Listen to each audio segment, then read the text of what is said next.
Is Monster Hunter Rise a bad game? No, it isn't. There is so much to love about Monster Hunter Rise, whether it be the soundtracks, the intuitive combat, the monsters having a theme behind them, that being yokais. But where there is praise, there is also criticism. It is well nigh impossible to develop a game so consummate that there is not at least one criticism to be made, and Rise is no different. Over the past few months, I have seen a lot of complaints about Monster Hunter Rise, and every one of those complaints are valid, and each has its own reasons given certain standards that have been set by both Capcom or individuals themselves. I too had standards that I set with Rise, and although there is a lot of fun to be had in Rise, there are some obvious complaints that need to be addressed, so let's get started. Looking at the difficulty regarding MHRise, it is one of the easiest titles to date. This is somewhat of an issue in the sense that overcoming a challenge is a great feeling. I feel like when it comes to the difficulty in the video game, the more difficult it is, the more emotionally stimulating it becomes. You put all your effort towards mastering a certain level or memorizing a pattern to avoid certain death. When performing under such difficulty, you can feel the adrenaline as you focus so intensely on overcoming that challenge, and once you do succeed, the excitement that surges through you is immense and creates such a great sense of satisfaction, causing a burst of joy. And this is the problem. Rise doesn't really have any sort of quests that are difficult that it brings this sort of emotional attachment to completing an objective. If anything, all Rise can offer is a casual gaming experience over any sort of challenge, and while Capcom have created more difficult quests, it still doesn't even feel too difficult. Especially with the Spear Birds, along with the fact that you're able to heal at a greater rate. There's just a whole combination of factors that really dim down Rise's difficulty. And to keep a game like Monster Hunter from becoming too monotonous, there needs to be a good equilibrium in difficulty, something I feel Rise is missing.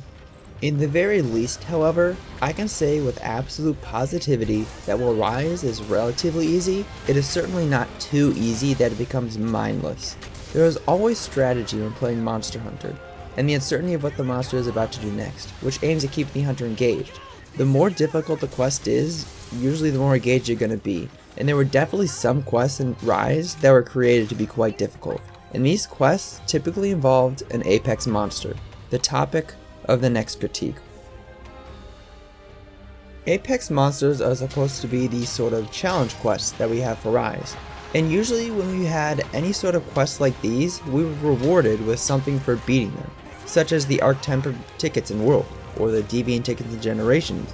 In Generations, there were Deviant monsters, these monsters being stronger altered forms of their normal counterparts, and when beating these quests, we were granted tickets to craft both an armor set and weapons for said monster. This made doing those quests enjoyable, but also make them feel rewarding to do as you can obtain their pieces of equipment. The Apexes, however, have none of this, and is kind of just a disappointment. I honestly don't have anything too good to say about Apexes other than that they can be a good challenge. Another disappointing thing about these Apexes is that many of the attacks are very uninspired. Uninspired in the fact that they're kind of just copy-pasted from Generations. I'd say the one that changed the most was Rathalos. I think Apex Rathalos was designed well, because it actually feels separate from Dread King. There are plenty of noticeable attacks that are different, which makes them unique. Most every other Apex, though, are not really like this and is underwhelming. Overall, Apexes, in my opinion at least, were the biggest failure in Rise, and all I can say is that I hope they are revamped come Sunbreak, because in Rise, they are extremely non-incentivized and need more to make them feel worthy of actually fitting in the game.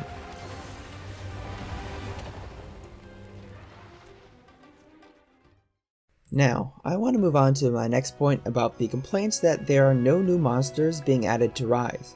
Now, Rise has 40 large monsters in it, some of those being added after the initial release. But now that the time has passed, there is still discontent when it comes to Rise's roster not having more monsters added to it. Monster Hunter World only had 36 large monsters, and that's including DLC. So on a numerical standpoint, Monster Hunter World is worse than Monster Hunter Rise.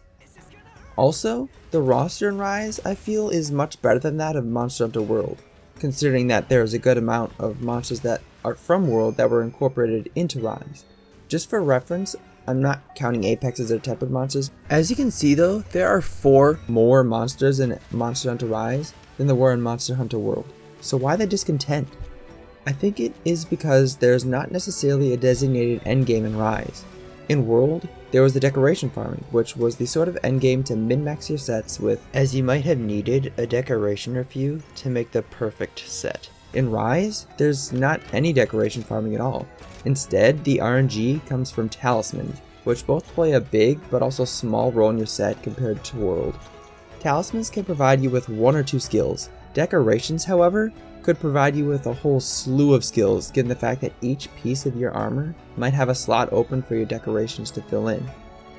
This lack of a designated endgame is definitely a valid complaint with Rise, and it can detriment the enjoyability of the game given how your playstyle is. Given different hunter playstyles, they can set their own endgame. Me being a collector, my endgame is to collect every single weapon and armor in the game, so for me there's plenty of endgame content to enjoy. However, what if you're someone who is a completionist? Well, there are the achievements that you can earn in Rise, which acts as a so-called way to 100% the game. Taking a look at a speedrunner perspective, the endgame might be getting the best possible set, and then trying to get the lowest time run possible for a certain monster or with a certain weapon, or even a combination of both as you try to master the game. The last type of hunter I'm going to mention is simply the ones that plays the game solely for the story. And if you are this type of hunter, odds are you're more disappointed than any of the other hunter playstyles, because I had to admit, the story in Rise was a bit lackluster, and it didn't even take too long to complete. I'd say on average about 20 hours. The village was probably the more disappointing story, as I felt like it was just abruptly stopped. It was awkward when you completed the story after killing Magnamalo, and then you gained access to the 6-star quests, and then nothing more transpired in the village. And at first I felt this was fair because there was going to be a title update, so I just assumed there was going to be more added to the village then. But then the title update came, and the only thing that it brought with it was one quest that allowed you to craft the Flamesteel head armor after you beat it. And aside from that, there was nothing more added to the village.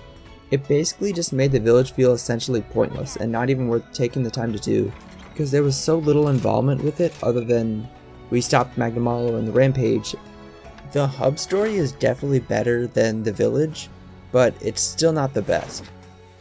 Another part that made this even worse was that the hub story was time gated, as we needed to wait for the title update to actually finish the story.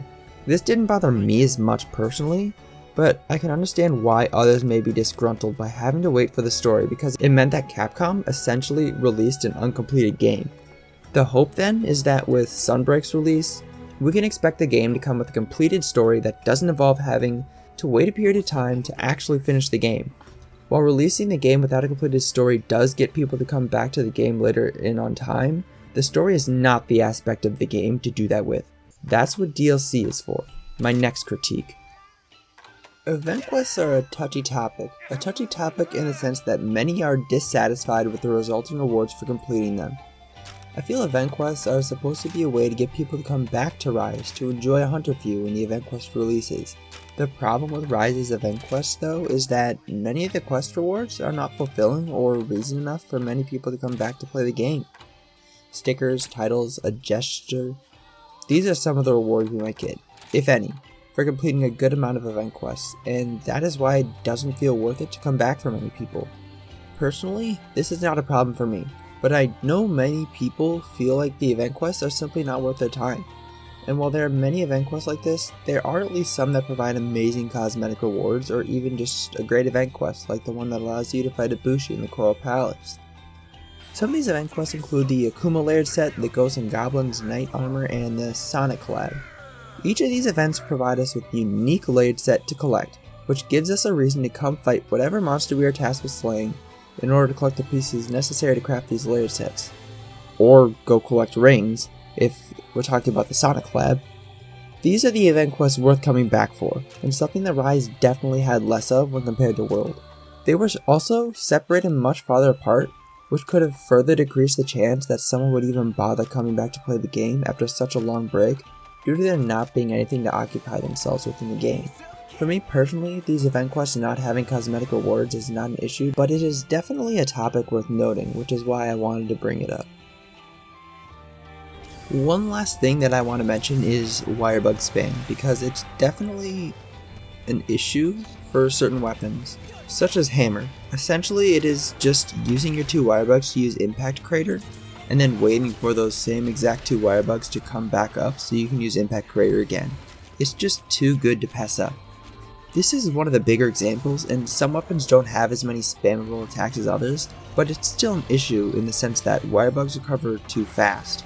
While it is definitely not a big a deal as any other thing I've mentioned, it can result in weapons feeling a bit overtuned. I think the best way to fix this would be to simply implement a system similar to that of how hunter arts work in Generations, that being that wirebugs should function in a way that you use up the wirebugs, and in order to get those wirebugs back, you should have to attack the monster to fill up a wirebug gauge. Maybe this feature wouldn't have to work for every silk bind, but in the very least, some that provide much greater advantage compared to others. Doing so would be able to alleviate the problem of being able to use these skills in a much quicker fashion. Another issue I have in association with these wirebugs is the silkbind skills, but this one's probably more of a personal opinion and it really isn't that big of a problem at all. But I wish with some silkbinds there would actually be a reason to take it over another one. Take Side Smash and Water Strike as an example. There's no logical reason why anyone would take Side Smash opposed to Water Strike. You are losing a small attack where you just bop the monster with your hammer for a small amount of damage to gain a whole counter attack. And there's no downside to taking Water Strike either because you can still follow it up with Big Bang. There are a few other silkbinds like this where it would almost seem pointless not to take one over the other option simply because it's just overall better than the other. Once again, this is just my opinion, but I do wish there was some balance between the relative strength of the silkbinds that you get to choose from. While there are certainly a lot of complaints that can be made about Rise, I do still think it is a great game, as I have already put 500 plus hours into it, and I plan on doing the same thing when it releases on PC. The only reason I have stopped playing Rise at the moment is because it's releasing on PC, which I'm going to purchase. Otherwise, I would still be playing it consistently. While there are these complaints, the combat overall is extremely fun, and I think it is one of the most fun versions of combat in Monster Hunter because of how fast paced it can be. I'm excited to see what Capcom has in store for us come Sunbreak because I think it will be able to fix or diminish some of these issues that are currently prevalent in Rise right now. So thanks for watching, and I would love to hear what all of you think about the issues in Rise. So please tell me in the comments below because the more critiques there are, the greater the ability to improve. Once again, thanks for watching and I will see you next time.